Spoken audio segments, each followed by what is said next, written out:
Hello बच्चों, कैसे हो? आपका स्वागत है त्रिपान स्टडी सेंटर में। आज जो हम करने जा रहे हैं क्लास 12 एनआईएस बोर्ड का जो है ज्योग्राफी का चैप्टर नंबर 23। ये चैप्टर जो है काफ़ी महत्वपूर्ण है, development of mineral and energy resources.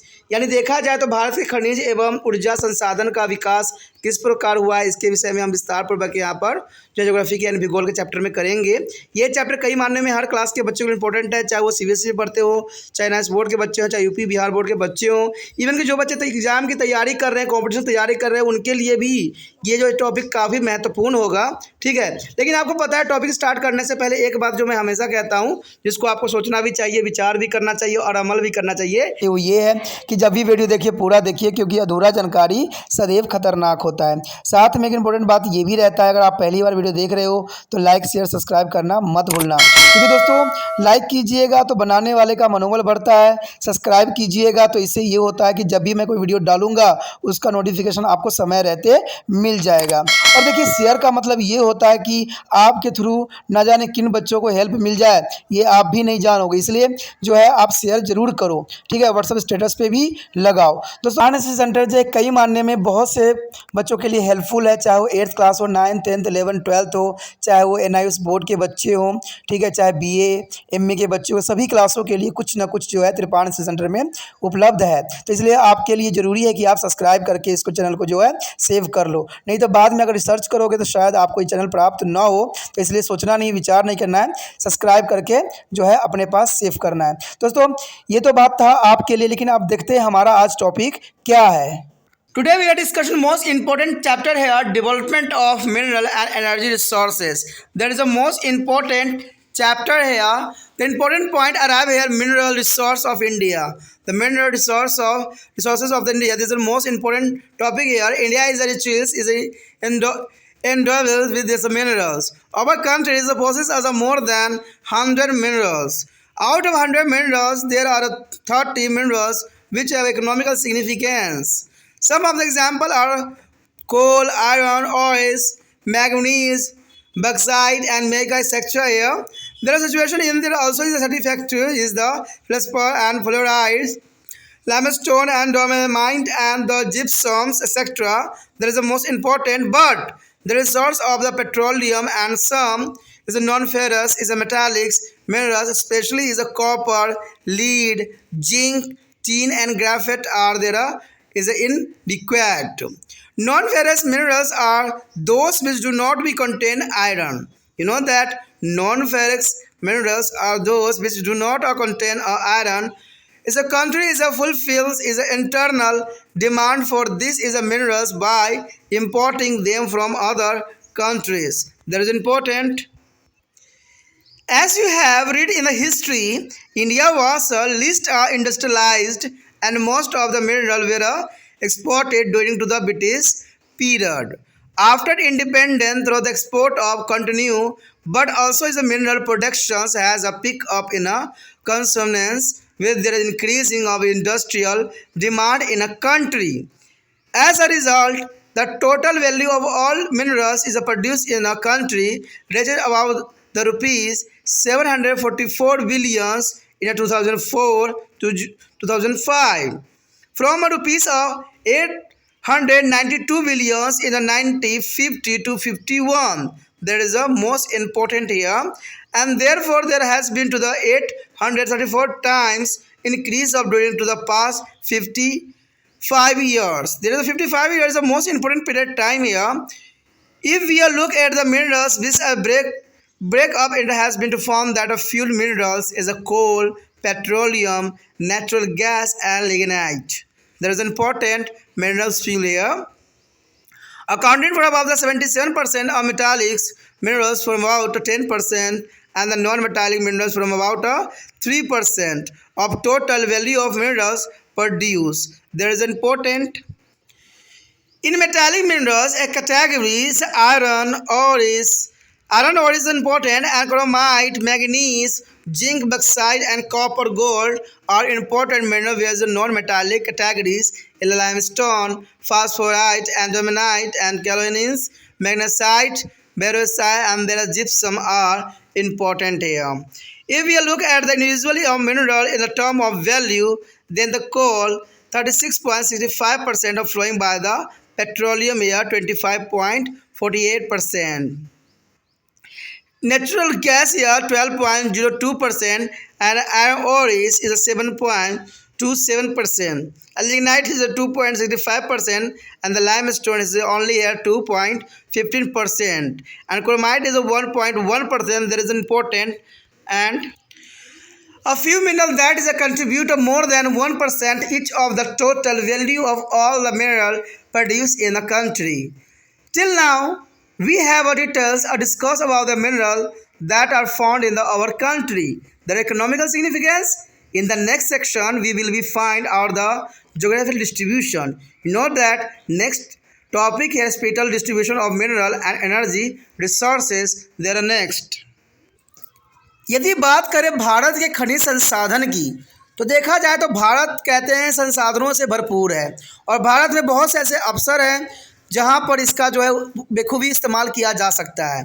तो भारत खनिज संसाधन में अपना महत्वपूर्ण स्थान होने के नाते कहते हैं भारत खनिजों से भरा हुआ देश है, लेकिन कहते हैं बहुत से ऐसे खनिज हैं जिसका आज तक जो है पहचान होना जो है मुमकिन नहीं रहा।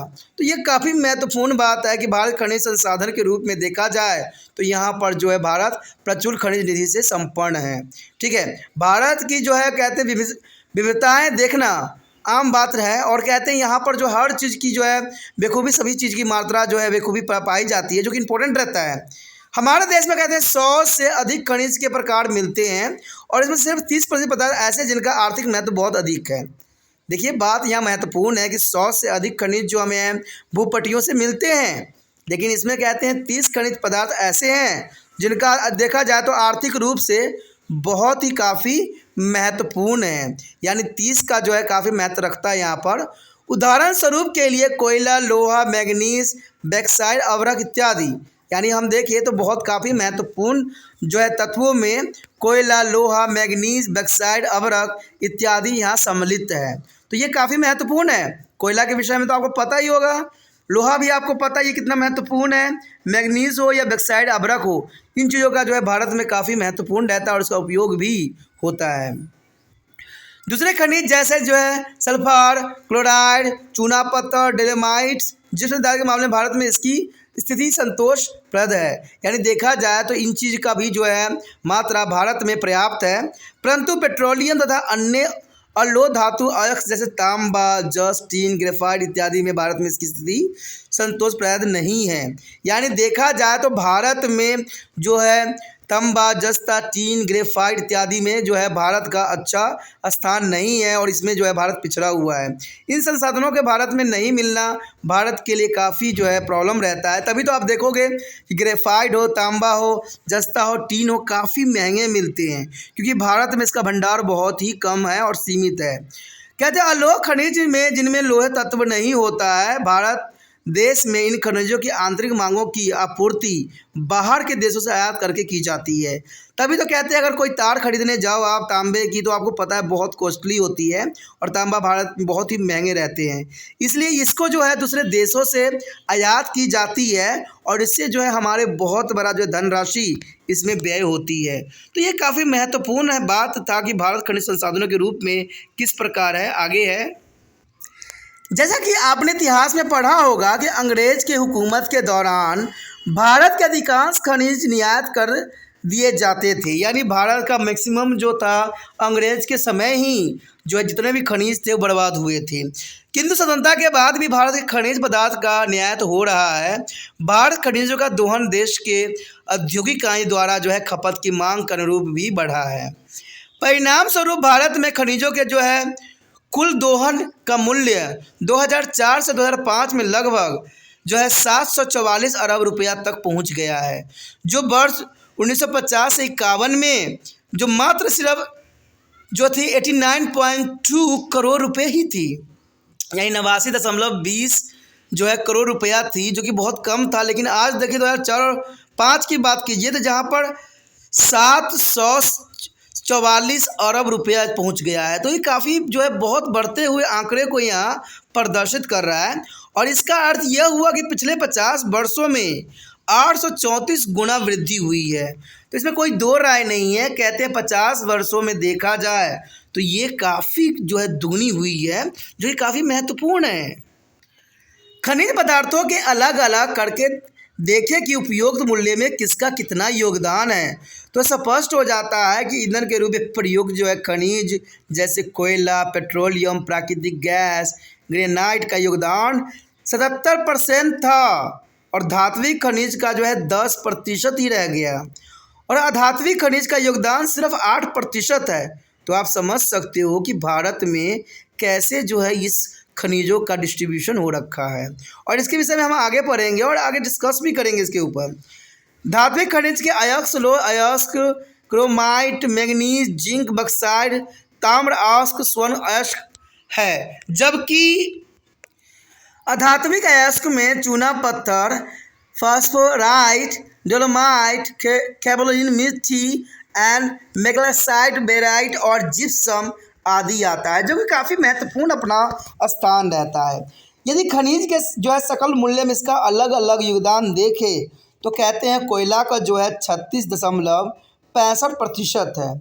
वही पेट्रोलियम की बात करें यहाँ पर तो 25.48% है और प्राकृतिक गैस की बात करें तो 12.2% है और लोह अयस्क जो है 7.2% है। गिनाइट जो है 2.15% और चूना पत्थर का स्थान देखें तो 2.15% है तथा वहीं क्रोमाइट जो है 1.1% है। आदि ऐसे खनिज है जिसका अंश सिर्फ 1% से ही अधिक है। तो बहुत काफ़ी महत्वपूर्ण बात है कि यहाँ पर खनिजों का जो डिस्ट्रीब्यूशन दिखाया गया है वो काफ़ी महत्वपूर्ण है और इनका स्थान जो है सकल मूल्य में काफ़ी महत्वपूर्ण रखता भी है। अभी तक की गई विस्तृत चर्चा के अंतर्गत खनिज पदार्थों की स्थानिक उपलब्धता, उनके आर्थिक महत्व के बारे में बहुत सी जरूरी तथ्यों को खुलासा किया गया था और अगले अनुच्छेद में इन खनिजों की जो है भौतिक वितरण संबंधी जानकारी प्राप्त करेंगे, जो कि काफ़ी महत्वपूर्ण रहेगा। Our next topic is the most important here, spatial's distribution of minerals and energy resources. There is a most important topic here, spatial's distribution of mineral and energy resources here. The distribution of mineral and energy resource is uneven. You know that there is an important point here. The distribution of mineral and energy resources is uneven.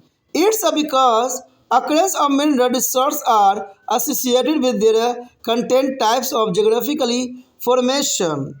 Coal and deposit are mostly associated with their Gondwana system. You know that the coal deposit are mostly associated with the Gondwana system, the Darwara and the Chudapha system. Kudapa system and the content source of major metallic minerals like copper, lead, zinc, etc. It is important. The major metallic mineral is here copper, lead, zinc, etc. And major non-metal is here metallic minerals like limestone, dolomite, gypsum, calcium, phosphate, etc. are found in the Kadopha and Copper Vidyan system. There is important. There is a Kadapa and Upper Vidyan system. If we look at the distribution in the term of region, then it has been to found that a much of peninsular region, based of line from Mangalore to the Kanpur, has a very little minerals wealth here. The east of the line, which is a cover the state of Karnataka, Andhra Pradesh, Orissa, Madhya Pradesh, and Chhattisgarh, Jharkhand, Bihar, and West Bengal here. This state have to the major resource of metallic minerals like iron, bauxite, manganese, etc., and non-metallic mineral like coal, limestone, dolomite, and gypsum, etc. here. Most of this is a mineral bearings state are there located in the Peninsula Plateaus region of India. Within the Peninsula Plateaus region of India, there are following three mineral belts can be demarcated here. The first here, the northern eastern plateaus. This is important here. First point here, the northeastern plateaus here. It is a cover of Chota Nagpur plateaus, Orissa Plateau, and Eastern Andhra Plateau. This belt is a contain a rich deposit of variety of minerals, especially used for the metallurgical industry. Metallurgical industry is a prominent is a minerals and that are large and widely distributed are iron, ores, manganese, mica, and bauxite, limestone, diamond, etc. There is an important here. There are manganese, mica, and bauxite, limestone, and diamond, etc. There is a, and this region has also reached a deposit coal along the rivers and the valleys of the Damodars and Mahanadis, Sun, etc. And this region has also substantial amount of deposit of copper, uranium, and thorium, and phosphorus, etc. here. The next year, southern western plateau, you know that southern western plateau is here. This region is extend over Karnataka plateaus and adjoining Tamil Nadu plateaus and is a rich metallic mineral, particularly in the iron ores. Manganese and bauxite and is a sum of non-metallic minerals here. All three gold mine of Indian are found in the regions. Is however coal is not found in the plateaus region here. There is important southwestern plateaus here, Karnataka plateau and joined Tamil Nadu also here. And here present of iron ores, manganese and bauxite. And the next here, northwestern region. Northwestern region here, this belt is extend from a Gulf of the Kambar in the Gujarat to be Aravallis range in Rajasthan. The Gujarat to Aravalli range in Rajasthan. Petroleum and natural gas are principal resources of this belt. You know that the Aravalli and range is a Rajasthan. The petroleum and natural gas are principal resources of this belt. And deposits of other minerals are small and scattered.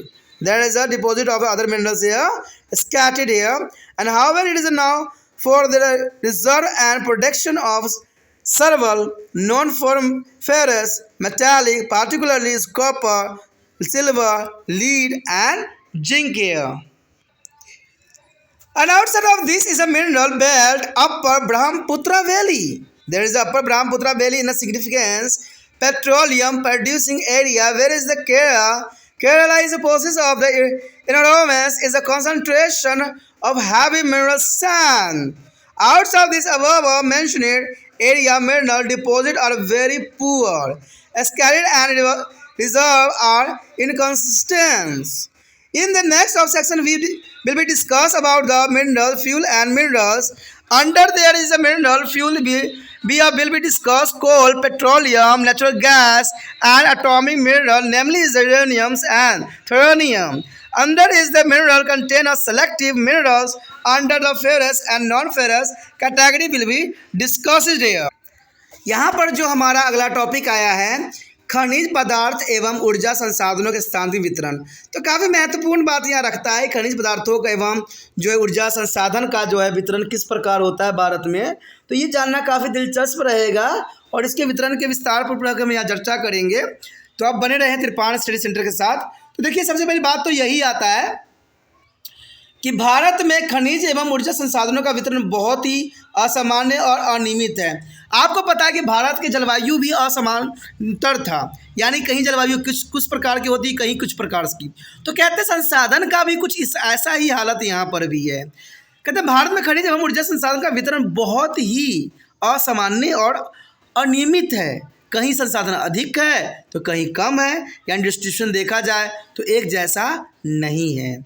खनिज संसाधनों की जो है उपस्थिति कुछ विशिष्ट भू वैज्ञानिक संरचनाओं से संबंधित होती है। तो ये महत्वपूर्ण बात है कि खनिज संसाधनों की जो उपस्थिति कुछ विशिष्ट भू वैज्ञानिक संरचनाओं के अंतर्गत होती है, जैसे कोयला को जो है निक्षेप गोंडवाना शैल समूह को जो है बरकरार स्तर में मिलते हैं। तो आपको पता है कि कोयला जो निक्षेप गोंडवाना शैल समूह के बराकर स्तर में मिलते हैं। और इसी प्रकार के जो है धरावर एवं कुडप्पा तंत्र में भारत के प्रमुख खनिज जैसे तांबा, सीसा, जस्ता इत्यादि और प्रमुख के आधात्मिक खनिज जैसे चूना पत्थर, डोलोमाइट, जिप्सम और कैल्शियम सल्फेट इत्यादि जो है कुडप्पा एवं ऊपरी वितरण तंत्र में मिलते हैं। तो ये काफ़ी महत्वपूर्ण बात आता है कि भारत में जो है खनिजों का जो है असामान्य वितरण देखने को मिलता है और इसमें कोई दो राय नहीं है।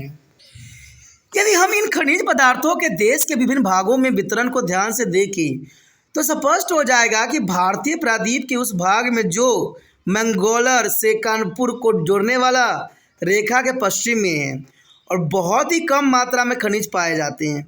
तो देखा जाए तो भारतीय प्रायद्वीप के उस भाग में जो मंगलोर यानी यहाँ बेंगलोर से जो है कानपुर को जोड़ने वाली रेखा को पश्चिम में है, यहाँ पर जो है बहुत ही कम मात्रा में खनिज पाया जाता है।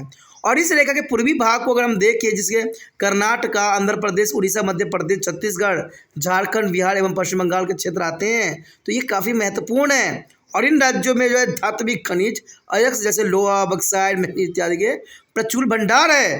तो देखिए अगर इन तत्वों के बारे में आता है चाहे अयस्क जैसे लोहा, बक्साइट, मैग्नीज, तो आपको ये बात भली बात समझ होना चाहिए कि ये कर्नाटक, आंध्र प्रदेश, उड़ीसा, मध्य प्रदेश, छत्तीसगढ़, झारखंड, बिहार और पश्चिम बंगाल के क्षेत्रों में ये अधिक मात्रा में मिलते हैं। कहता है अधात्विक खनिज जैसे कोयला, चूना का पत्थर, डोलोमाइट, जिप्सम इत्यादि को भी बहुत विशाल भंडार है। कहते हैं भारत में सारे भंडार जो है लेकिन इसके बारे में इंसानों को पुण्य ज्ञान नहीं है। इनमें से अधिकांश क्षेत्र जो खनिज संपदा संपन्न है वो प्रायद्वीपीय पठार क्षेत्रों में संकेंद्रित भी है। और इस पठार भाग में खनिज संपदा के 3 प्रमुख पेटियां स्पष्ट रूप से चित्रित किया जा सकता है। तो यहाँ पर देखा जाए तो इसको भागों में जो विभक्त किया गया है तो पहला तो यही आता है कि उत्तरी पूर्वी पठार। देखिए उत्तरी पूर्वी पठार क्या है, कहते हैं उत्तरी पूर्वी पठार के बारे में इसके अंतर्गत छोटा नागपुर के पठार आते हैं और उड़ीसा के पठार और आंध्र प्रदेश के पठारी भाग इसके अंतर्गत आते हैं। तो इसमें कोई दो राय नहीं है कि इसके अंतर्गत छोटा नागपुर के पठार, उड़ीसा के पठार और आंध्र प्रदेश के पठारी भाग आते हैं। और इस पट्टी के अंतर्गत जो है खनिज संपदा विशेषकर धातु कम उद्योगों में जो उपयोग आने वाली जो है खनिज का विशाल भंडार भी है। तो ये काफ़ी महत्वपूर्ण है कि कम उद्योग में जो है उपयोग आने वाले खनिजों की विशाल भंडार है। इनमें से प्रमुख खनिज जिनके बड़े एवं विपुल भंडार पाए जाते हैं वो है लोह, अयस्क, मैग्नीज, अभ्रक, बक्साइट, चूना पत्थर, डोलोमाइट इत्यादि। तो ये काफ़ी महत्वपूर्ण है। देखिए भारत में जो प्रचुर मात्रा में खनिज पाए जाते हैं और विपुल भंडार पाए गए हैं वो लोह अयस्क हो सकता है, जो है मैग्नीज, अभ्रक, बक्साइट, चूना पत्थर, डोलोमाइट इत्यादि हो सकता है। और इस क्षेत्र में कोयले के विशाल भंडार दामोदर नदी, महानदी, सोन नदी की घाटियों में उपलब्ध है। और इस क्षेत्र में पर्याप्त मात्रा में तांबा, यूरेनियम, थेरोनियम, फास्फेट जैसे खनिज जो है भंडार भी मिलते हैं। तो देखा जाए तो भारत भी जो है खनिजों से जो संपन्न है, लेकिन इन खनिजों के बारे में बहुत ही कम इन्फॉर्मेशन है, इसलिए भारत के पास खनिजों का जो है अभाव बना रहता है। अगर दूसरे पॉइंट की बात करें जिसमें दक्षिण पश्चिमी पठार की बात किया गया है, देखिए दक्षिणी पश्चिमी पठार क्या है, कहते हैं इस क्षेत्र का विस्तार जो है कर्नाटक पठार एवं सीमापस्थ तमिलनाडु के पठारी क्षेत्र तक है। यह धात्विक खनिजों में लोह, अयस्क, मैग्नीज, बक्साइट कि जो है प्रचुर भंडार के अलावा कुछ अधात्विक खनिज के भंडार भी यहाँ पर पाए जाते हैं। और इस क्षेत्र में कोयला नहीं मिलता है। तो ये बहुत जो है बात कि यहाँ कोयला नहीं मिलता है। भारत के तीनों प्रमुख सोने की खदानों इसी क्षेत्र में स्थित है, क्योंकि आपको पता है कि इसके लिए जो है सोने के लिए ये आदर्श क्षेत्र होते हैं, यानी भारत के तीनों प्रमुख सोने की खदानें इसी क्षेत्र में पाए जाते हैं। अगले पॉइंट की बात करें जिसमें है उत्तर पश्चिम पठार। देखिए उत्तरी पश्चिम पठार का अपना एक विशेष स्थान होता है। इस क्षेत्र का विस्तार जो है गुजरात के खंबत की खाड़ी से आरंभ होकर राजस्थान के अरावली पर्वत श्रेणी तक है। यानी देखा जाए तो इसका विस्तार काफ़ी जो है विस्तृत है, यानी गुजरात के खंबत की खाड़ियों से आरंभ होता है और राजस्थान के अरावली पर्वत श्रेणी तक ये जाता है। पेट्रोलियम तथा प्राकृतिक गैस के जो है मुख्य भंडार इस क्षेत्र में है, यानी पेट्रोलियम तथा प्राकृतिक गैस के मुख्य भंडार जो है इस क्षेत्र में बेखूबी देखने को मिलता है। अन्य खनिजों के भंडार जैसे थोड़े एवं बिखरे हुए जरूर हैं, यानी अन्य खनिज भंडार जो हैं थोड़े बिखरे हुए हैं, फिर भी तांबा, चांदी, सीसा एवं जस्ता के भंडार तथा उनके खनन के लिए इस क्षेत्र के पूरे देश भर में जाना जाता है। तो देखा जाए तो ये महत्वपूर्ण है कि तांबा, चांदी, सीसा एवं जस्ता के जो भंडार इन क्षेत्रों में पूरे देश में जाना जाता है कि यहाँ पर प्रेजेंट है। इन खनिज जो है पट्टियों के अलावा ब्रह्मपुत्री नदी घाटी क्षेत्र में जो है प्रमुख पेट्रोलियम उत्पाद के क्षेत्र हैं, जबकि केरल के तटवर्ती क्षेत्र भारी खनिज युक्त रेडियोधर्मी वाले रेते के लिए देश में प्रसिद्ध है। तो देखा जाए तो ये भी महत्वपूर्ण है कि केरल के तटवर्ती क्षेत्र जो है भारी खनिज युक्त रेडियोधर्मिता वाले रेतों के लिए देश में काफ़ी प्रसिद्ध है। इन उपयुक्त वर्णित क्षेत्रों के अलावा देश के अन्य भूभागों में खनिज काफ़ी कम मात्रा में प्रकट रूप से मिलते हैं। अगले अनुच्छेद में हम खनिज तेल के जो है खनिजों के प्रकार जैसे कोयला, पेट्रोलियम, प्राकृतिक गैस, रेडियोधर्मी, विशेष यूरेनियम और थोरियम की एक एक करके विस्तृत चर्चा करेंगे। तो आप इसी तरह त्रिपान स्टडी सेंटर के साथ बने रहें। आगे का टॉपिक और भी महत्वपूर्ण रहेगा, जहां हम कोयला, पेट्रोलियम, प्राकृतिक गैस और रेडियोधर्मी के विषय में विस्तार पूर्वक चर्चा करेंगे और हर एक पहलू पर जो है प्रकाश डालने की कोशिश करेंगे। तो इसके लिए आपको त्रिपान स्टडी सेंटर के बना रहने की आवश्यकता है और बने रहोगे तब जब चैनल को सब्सक्राइब कर लोगे। ठीक है, जितना हो सके दोस्तों चैनल को सब्सक्राइब करके जरूर सेव कर लीजिए। साथ में अगर त्रिपान स्टडी सेंटर का हेल्प करना चाहते हो तो जो ये वीडियो है उसको जो है दूसरे बच्चे तक पहुंचाने में आप त्रिपान स्टडी सेंटर का हेल्प कर सकते हो। और इसके लिए कुछ नहीं करना है, यूट्यूब से लिंक को कॉपी करना है और व्हाट्सएप स्टेटस पर लगा देना है। जैसे जो बच्चों को ये वीडियो की आवश्यकता होगी उसकी भलाई हो जाएगी। ठीक है, कहते हैं भलाई करना सबसे अच्छा रहता है, जैसे मैं भी कोशिश करता हूँ कि आपका अच्छा से अच्छा हो सके। ठीक है, इसमें अगर कुछ गलतियां हुए, कुछ आपको बदलाव की आवश्यकता है तो आप कमेंट जरूर कीजिए। कमेंट से प्रोत्साहन मिलता है कि आपको पसंद आ रहा है और आप कुछ बदलाव चाहते हो, कुछ इसमें गलतियां हैं। देखिए, कहते हैं गलतियां हर इंसान का फितरत होता है और इसका जो है कोई दो राय नहीं होती है इसमें। और गलतियों को सुधारना ही एक अच्छा जो है ट्यूटर का, एक अच्छा जो है शिक्षक का कर्तव्य होता है। तो इसमें कहते हैं कुछ बच्चे भी बताएंगे, कुछ शिक्षक भी करेंगे, तो अब जाकर जो है एक बेस्ट एजुकेशन सिस्टम बनता है। कहते हैं गलत चीज़ों को पढ़ना सही नहीं होता है, ये त्रिपान सेंटर कभी भी इस चीज़ को मान्यता नहीं देता है। शॉर्टकट किस कभी भी त्रिपान सेंटर नहीं कहता है करने के लिए, क्योंकि जब तक आप टॉपिक को नहीं समझिएगा, नहीं सोचिएगा, तब तक जो एग्ज़ाम व्यू से भी वो इम्पोर्टेंट नहीं रहेगा। तभी तो देखते हो बच्चे इतने तैयारी करते रहते हैं बड़े बड़े कंपटीशनों की, लेकिन वो सफल नहीं हो पाते हैं। कारण क्या है? उनका बेसिक अध्ययन जो होती है क्वेश्चन को रटने पर लगा रहता है, चैप्टर को कभी वो लोगों ने समझा नहीं है। और जो चैप्टर को नहीं समझते हैं वो एमसीक्यू क्वेश्चन करने लायक भी नहीं रहते हैं। इसलिए त्रिपान सेंटर जो है मैक्सिमम जो है चैप्टर के रिगार्डिंग ही सिलेबस करवाने की कोशिश किया जा रहा है। ठीक है, अगर आपको ये अच्छा लगता है तो आप ज़रूर जो है चैनल को सेव करके अपने मोबाइल में सेव कर दीजिए। और सेव नहीं कीजिएगा तो अगर कोई वीडियो बाद में रिसर्च करने की कोशिश कीजिएगा तो आपको दूर दूर तक त्रिपान स्टडी सेंटर नज़र नहीं आएगा। इसलिए अच्छा यही है कि आप क्या कीजिए, यूट्यूब जो है अपने मोबाइल पे जो है चैनल को सेव कर लीजिए।